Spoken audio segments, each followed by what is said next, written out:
Presented by KZ Bhojpuri. पानी उठू रूमल जहला हो कुमार रिकॉर्डिंग स्टूडियो मोहम्मदपुर। पानी उठू रूमल जहला रेहान बाबन गलती न काम बावे मठिया के नाम बावे हे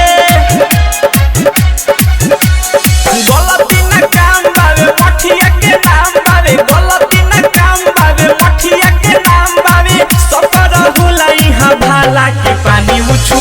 रूमल जहला हो ए बुचिया के पानी उठू रूमल जहला हो गलती न काम बावे मठिया के नाम बावे हे गलती न काम बावे मठिया के नाम बावे गलती न काम बावे मठिया के नाम बावे सफर हुलाई हा भाला के पानी उठू रूमल जहला हो ए बुचिया के पानी उठू रूमल जहला हो मिक्स बाय दीपक शर्मा। पानी उठू रूमल जहला हो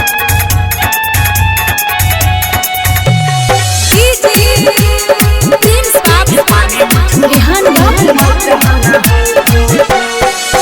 जहाँ विद्वान हम जोगी हई भारी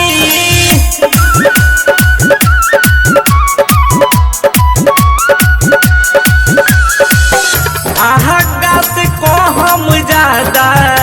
देखिले पिछारी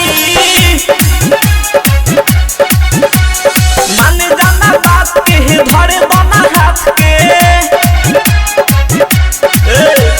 मान जाना बात के धरे बना हाथ के मान जाना बात के धरे बना हाथ के टोवे तो तनी उच्च खाला के पानी उछू रूमल जहला हो ए बुचिया के पानी उछू रूमल जहला हो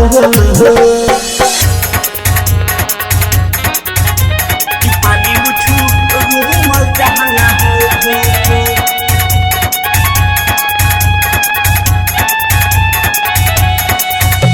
पानी उठू रूमल जहला रेहान बाबन एक बेर भरोसा कल दीपक मनोज पर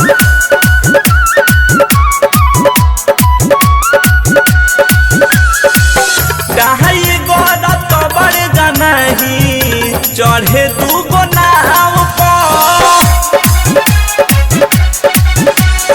लाहे लाहे लौट जाना गुली हई घोट जाना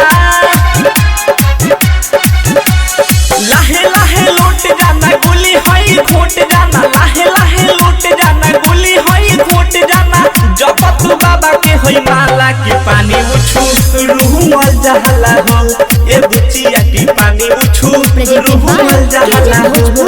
कुमार रिकॉर्डिंग स्टूडियो मोहम्मदपुर।